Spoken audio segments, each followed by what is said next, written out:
Oi, pessoal.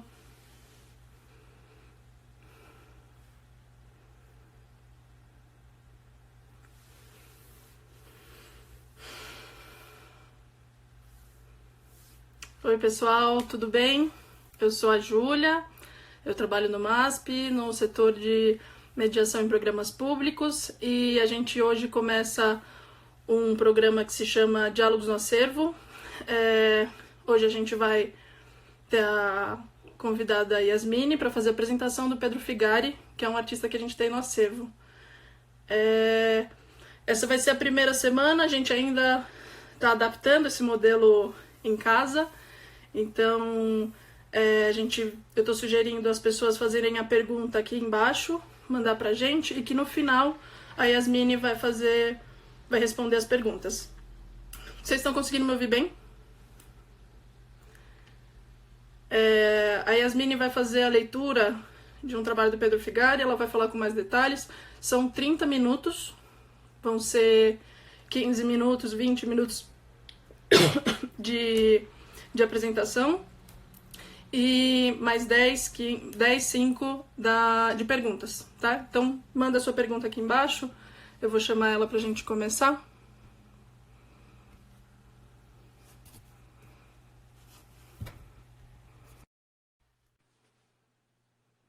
Sim, se possível a gente vai salvar a live, sim.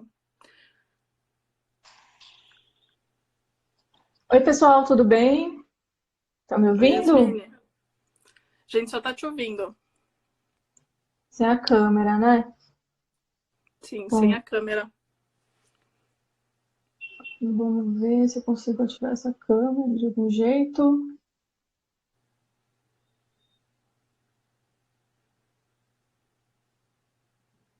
Ah, Oi, pessoal, para quem está entrando agora, eu estava explicando que hoje a gente vai fazer o Diálogos no Acervo. Ele acontece toda terça-feira às 4. Ele acontece comigo, opa. com o Valdiel Brás e com a Yasmine da Mata, que está aqui com a gente hoje. Tudo Oi, bem, pessoal? Yasmine. Que Oi, legal, que oi, bom que tudo você está bom? aqui. Oi, pessoal, boa tarde, todo mundo. Oi, Júlia. Tudo bom estar aqui com vocês? Quando você Agora estiver estão me pronta.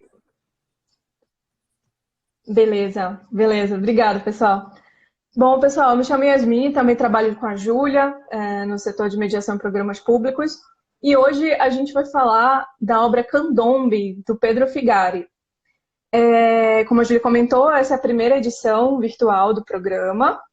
Quem já visitou o museu em alguma terça-feira, talvez já tenha participado de algum desse programa que a gente faz, do Diálogos, né? Acontece sempre no segundo andar do museu, no, segundo, no andar que tem o acervo, que tem os cavaletes de vidro. E a proposta do programa é aproximar as obras dos visitantes, ter uma oportunidade ali de conversar sobre elas, de conectar uma obra com a outra, fazendo essa transversalidade que também faz parte da tipografia até e da proposta do museu. Adaptando para esse nosso modelo virtual, né, que é a qual estamos condicionados agora, a gente está trazendo uma obra que é uma obra muito interessante, ela faz parte. Ela esteve numa exposição do MASP específica para o Pedro Figari, que aconteceu em 2018, e ela também representa uma manifestação cultural de dança, o que tem também muito a ver com a temática desse ano do MASP. Né? Então, como a Julia falou, a gente vai parar para responder perguntas mais no final mesmo. Por enquanto, a gente vai falar um pouco da obra. Eu vou tirar os. Desculpa te interromper, Yasmine. Eu vou tirar um pouquinho os comentários para você conseguir falar. E aí, assim, quando faltando uns 10 minutos, eu solto de novo, tá bom? Mas enquanto Maravilha, isso, dá obrigada. para mandar as perguntas na caixinha de pergunta e eu também te mando no final. Tá certo. Isso, pessoal, o que a Julia falou é importante, porque o objetivo desse programa é, enfim, trocar com vocês, né? Por isso a interatividade é muito importante. Então, fique à vontade, a gente tem esse momento para conhecer um pouco mais a obra, mas depois fique à vontade para comentar, para fazer pergunta, o que vocês, comentários mesmo, assim, se vocês estiveram na exposição, como foi a sensação de vocês, o que vocês gostariam de ver também, é muito legal ter essa resposta de vocês. Então, vamos falar um pouquinho do artista, Júlia. Você tem aí a foto dele? Sim. A imagem dele para passar pra gente? Ah, eu tô na frente dele. Bom, gente, vamos ver. O Pedro Figari não acho que tá aparecendo ela aí, mas não é. Bom, nesse momento eu sou o Pedro Figari. Tudo bem. Vamos Ju, deixar na depois se outra você imagem conseguir mesmo. passar pra gente isso.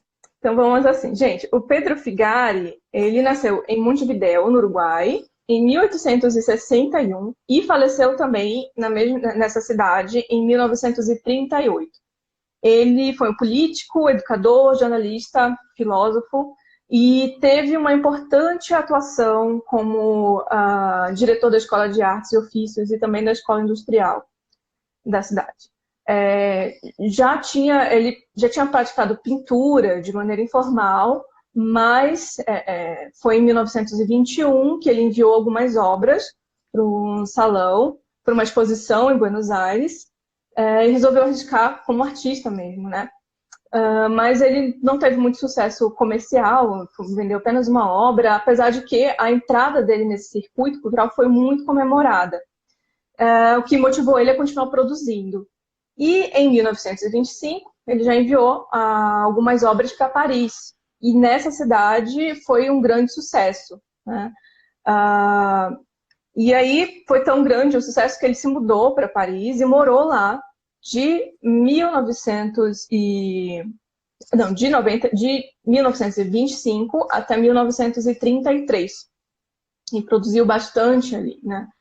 E nesse período, ele fez sucesso pintando várias cenas de memória da vida dele no Uruguai, dos pampas, dos costumes e dos candombes, cuja essa obra que está apresentada aqui faz parte dessa série de candombes. E fez parte de um circuito de um movimento chamado de primitivista, ou arte primitiva. Naquele contexto de Paris, Europa, esse nome primitivismo fazia algum sentido, mas para a gente que está nesse lugar, porque o primitivismo ele visava reconhecer as características da arte tradicional desses países da América Latina, da África, enfim, outros países que não eram europeus e que tinham essas características dessa simplicidade e dessa maneira de representar de maneira muito expressiva, mas não usando necessariamente os recursos técnicos desenvolvidos pela academia e pelos movimentos europeus.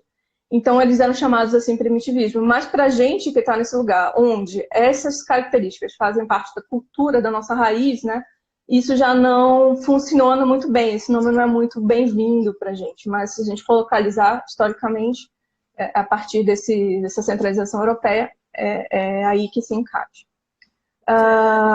É interessante você comentando isso, porque até o próprio pincel é um objeto colonizado, assim, né? É uma ferramenta que não necessariamente tem uma origem, sei lá, ancestral, assim, né? É algo que já tem uma intermediação, assim. É verdade. Quando depois ele volta para o Uruguai e já produz menos, ele já traz alguns óleos que ele continua trabalhando depois de 33, né? Mas chega até a organizar algumas exposições e falece em 1938. Agora, esse nome, candombe, né, ele remete justamente a essa manifestação cultural de origem afro-uruguaia que surgiu e se desenvolveu nas principais cidades do Rio da Prata, que são Montevidéu e Buenos Aires, né? Ele vai descendo ali o rio na América Latina. E foi reconhecido pela Unesco como Patrimônio Cultural e Intangível da Humanidade. Ele ainda acontece, né? Então é um espetáculo composto de música, tambores, dança, cortejo, e tem uma teatralidade também, faz parte dessa cultura, e que para nós que brasileiros lembra muito as manifestações do carnaval, né? Banda, dança de rua, bloquinho. Quando ele surgiu, no início do século XIX, metade da população uruguaia era composta de africanos e de afrodescendentes. Atualmente, o Uruguai tem apenas 5%, mais ou menos 5% apenas de afrodescendentes. Então, vejam que drástica mudança de cenário, de contexto, né, cultural. E essa diminuição, ela se deve a diversos fatores, tanto à intensa miscigenação, também a convocação dessa população, que eles eram convocados à guerra, né?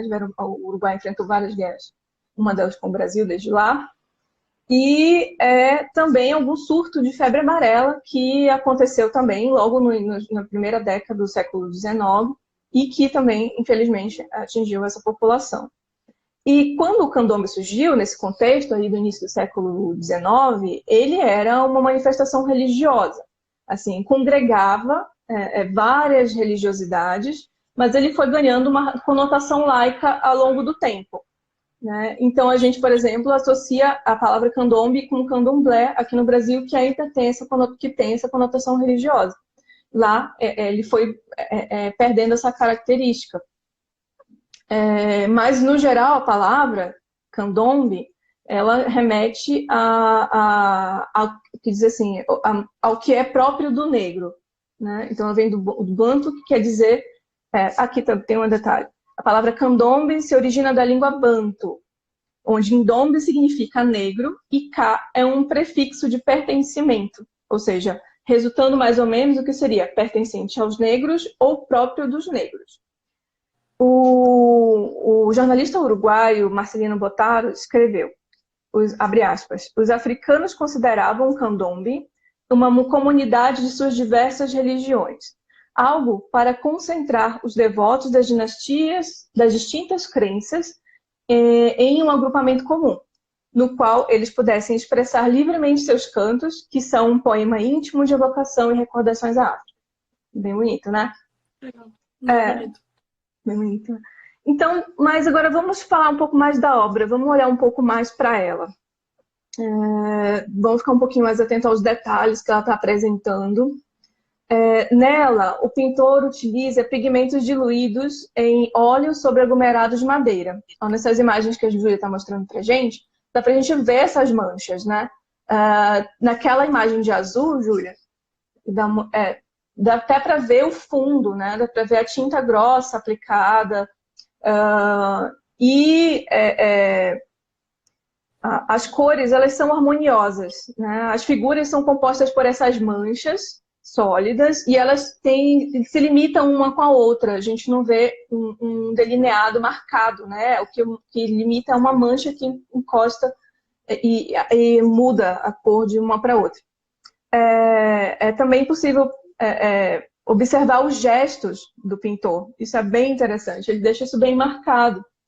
E é uma obra cheia de movimento, né? Então, movimento desde a própria técnica, como ela é aplicada sobre a tela, até a maneira como as figuras estão representadas. Então, as figuras representam também muito movimento. De longe a gente percebe que é uma paleta de cores mais quente, mas ela tem, mesmo as cores frias, elas trazem uma certa sensação de acolhimento. Então lembra aquela questão da memória que a gente comentou, que foi como ele pintou. Então tem uma lembrança, e aí está incutido várias maneiras de se expressar através dessas cores. Certamente ele está colocando ali algo de uma memória familiar e de um momento que ele ficou, se agradou de estar nele, né, de participar dele. Então, vamos pensar um pouquinho nessas pessoas. A gente vê elas em 3 planos, ou até mais planos, né? Ju, bota lá para imagem grande. Tá. Só para a gente ver como a gente percebe que eles estão fazendo um movimento. A gente tem essas 2 figuras. Aqui está dando para ver só as pernas dele, mas enfim, dá para a gente ver que tem outra figura aqui. E atrás a gente tem outras figuras que estão reagindo a elas. Então dá para a gente perceber que existe uma coreografia entre elas, né? Tem essa movimentação. E também no fundo a gente percebe que tem uma parede e tem uma janela com uma grade. Isso é bem curioso, porque os candomblés, eles são tradicionalmente hoje cortejo, o que mostra que essa pintura que o Figari faz remete a um momento em que os candomblés chegaram a ser proibidos. Então, eles foram realizados dentro de alguma casa, enfim, de lugares comuns, fugindo dessa perseguição, né? Então, remete a isso. E também tem duas figuras que colocam a gente nessa cena, que estão mais ao fundo, bem aqui sentada entre as duas figuras de saia que dançam, a gente tem uma pessoa tocando um tambor. Então, faz parte da composição do candomblé. Existe uma tríade de tambores que compõem principalmente os cortejos, né? E tem uma outra figura que é uma mulher com um leque. Você pode passar ela pra gente aí, Ju? Essa daqui. Isso, essa aqui, né? O leque. É. Nesse detalhe, ela está atrás dessa outra figura com a calça ocre, né? Então, ela está aqui em bordô, ela segura um leque com faixas também roxa e amarela, e ela provavelmente é a Mama Vieja, que é a mãe velha, também faz parte, a figura que faz parte dessa manifestação, e faz parte do cortejo, né? Ela é uma figura que geralmente vem muito adornada e carrega esse leque. Bom, assim, falando um pouquinho da exposição, onde essa obra esteve, né? Ela aconteceu, essa obra ela faz parte do acervo do MASP desde 2017, e ela fez parte também da exposição Pedro Figari, Nostalgias Africanas, que aconteceu em 2018, no contexto da exposição temática daquele ano, que foi Histórias Afro-Atlânticas. A curadoria foi da Mariana Leme. E o Pedro Figari, curiosamente, foi o único artista branco que teve uma exposição monográfica nesse ano. Isso aconteceu por ele ser um artista latino-americano, essa representação muito importante. Observem que não é muito comum a gente ver essa temática ser tratada na pintura, especialmente nesse contexto da arte modernista latino-americana. E é uma temática profundamente invisibilizada, né? Pouco conhecida por outras culturas. Nós, como brasileiros, e não conhecemos tanto os outros países da América Latina, infelizmente, então é uma conexão muito importante que agregou bastante nesse ano de 2018 na temática desse ano abordada pelo MASP. Bom, eu acho que já dá para a gente ter algumas perguntas. Vamos lá? Então, ó, pessoal, agora vocês comentam aqui embaixo algumas perguntas que vocês tenham em relação ao trabalho. A Yasmine acabou de falar sobre esse trabalho do Pedro Figari e é um espaço de tempo bem pequenininho, mas a gente consegue instigar alguma coisa de forma que vocês possam fazer perguntas, tá? Daqui nas perguntas, tem uma aqui, não sei se vai aparecer. O Ateliê Henri Ricardo. Você acredita... Eu acredito que seja uma manifestação e louvação à ancestralidade afrodescendente dessa região. Exatamente. Como é o nome dele mesmo? Ateliê Henri Ricardo. Henri Ricardo. Exatamente, Henri. Para você ver como é importante, né? É uma manifestação cultural. Ela é pacífica, mas ela não ela não se alheia, né, da história. Ela não é cômoda. Só o fato de existir uma manifestação cultural dessa maneira foi tão importante para o Uruguai que ela permanece, mesmo descendendo de outras pessoas que não compartilham dessa ancestralidade em sua parte, mas ela está enraizada na cultura de um país. Então, mesmo que tenha existido esse apagamento desse povo que originou essa manifestação, ela ainda existe, ela resiste. Né? Então, muitas vezes, quando a gente se manifesta culturalmente, que a gente mantém vivo essas maneiras de se expressar, elas falam profundamente e ecoam por muito tempo, muito mais do que a gente pode até imaginar. Tem mais alguma, Ju? A Laura Lima.blog está perguntando se essa é a única obra do Pedro Figari. Desculpa. Laura Lima está perguntando qual é o nome do quadro. Candomblé, Laura. Candomblé.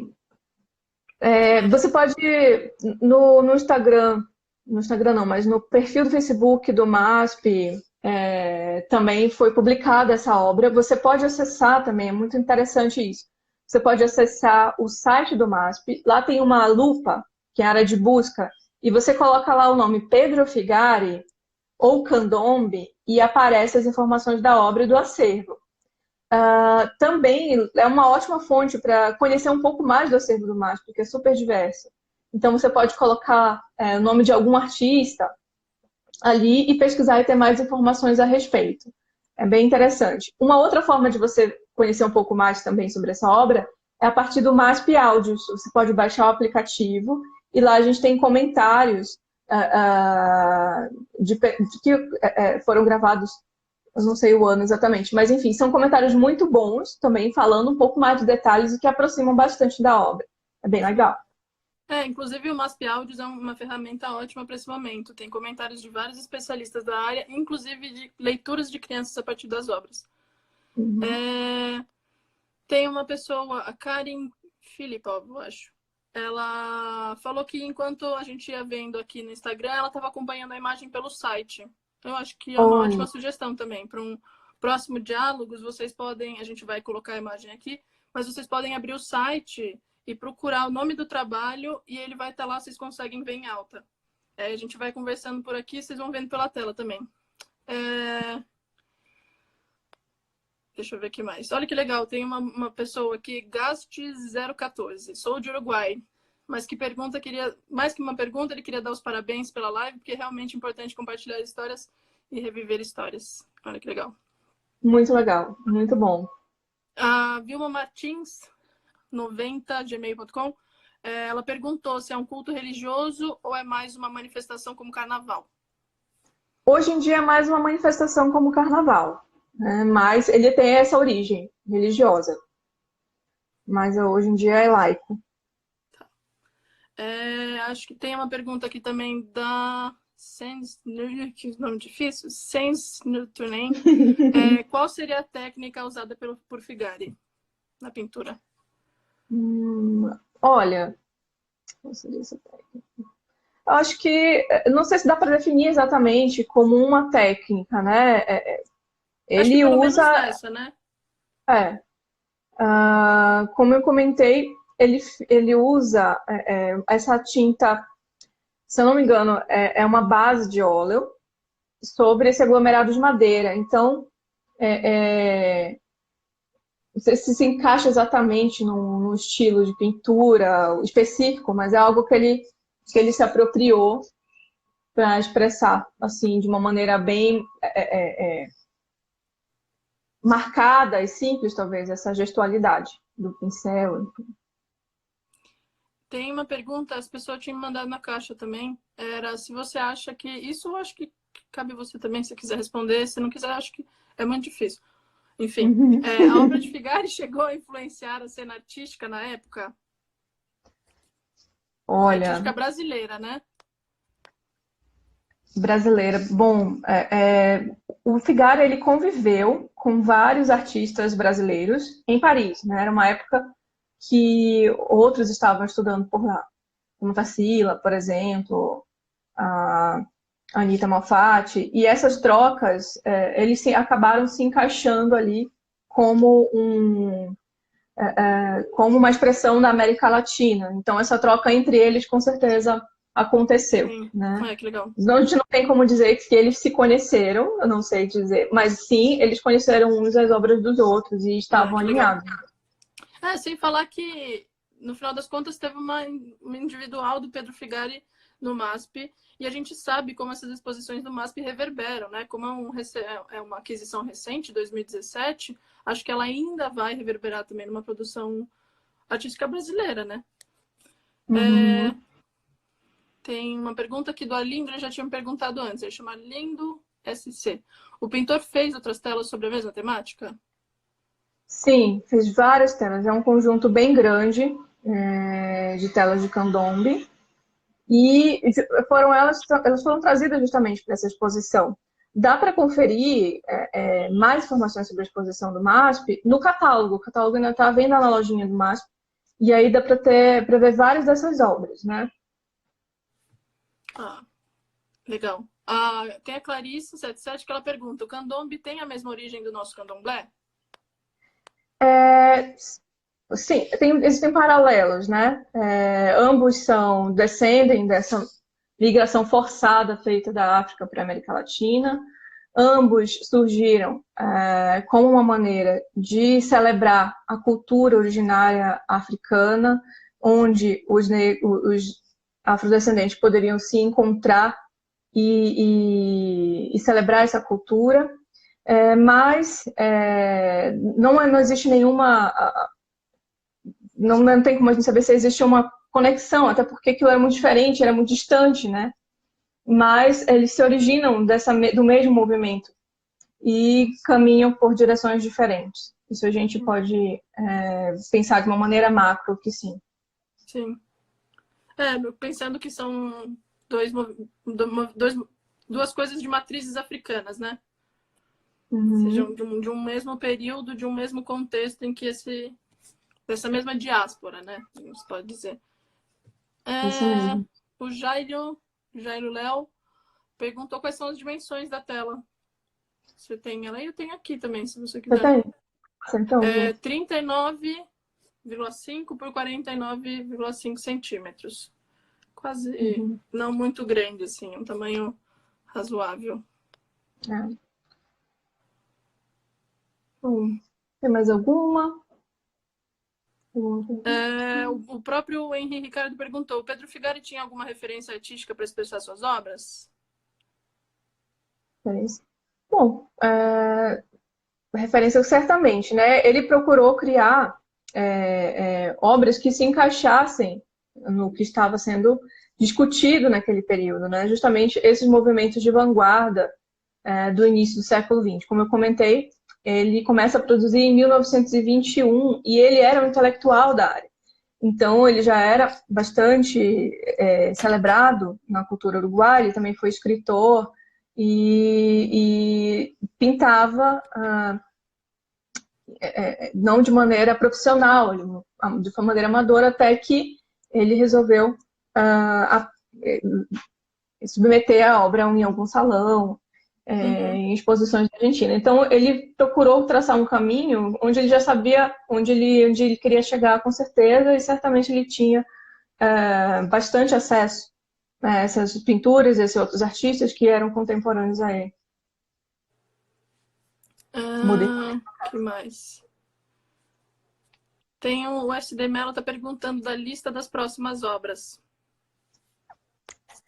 Legal. Isso você pode conferir no site. Lá a gente tem mediação, diálogos no acervo, e a gente está sempre atualizando lá quais são as próximas obras que vão ser trabalhadas. A próxima qual é? A próxima já pode dizer. Hieronymus Bosch. Isso eu olha vou estar fazendo aqui. Na próxima quarta-feira, às 4, de novo. Olha aí, gente. Então não perca. Vamos fazer uma última pergunta? Sim. Tem aqui a Alicia Stube. Todas as obras são óleo sobre madeira ou ele pintava em outros suportes? Olha,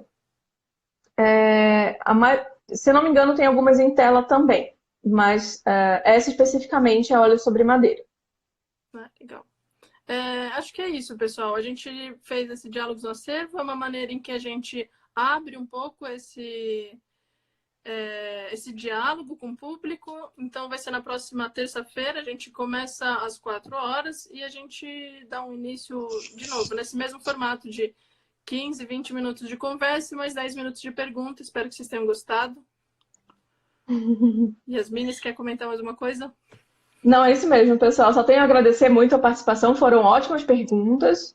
É legal a gente poder trazer e despertar o interesse de vocês sobre essas obras. Como a gente comentou, é só o início mesmo, é só para a gente aproximar um pouco, e vocês têm vários outros canais onde dá para se aprofundar ainda mais nesse trabalho. Então, fiquem à vontade e, enfim, é uma ótima, nesse tempo, poder procurar um pouquinho sobre arte e diversificar o olhar, né? Então, fica aí o nosso trabalho. E a gente volta, como a gente comentou, na próxima quarta-feira, nesse mesmo horário. Terça-feira, né? Terça-feira. Terça-feira, às 4, verdade. Confundindo. Mas aí, além disso, a gente está com a programação dos 2 posts os posts por dia, né? Dos colaboradores e dos curadores. E a gente também tem tido algumas outras lives na nossa programação, então se vocês ficarem atentos pelo próprio Instagram e pelo site, vocês têm a informação de como que vai rolando a nossa programação online, tá bom? Yasmine, Tá certo. obrigada. Obrigada também, pessoal. Obrigada, Obrigada, Ju. pessoal. Tchau, tchau. Tchau, tchau.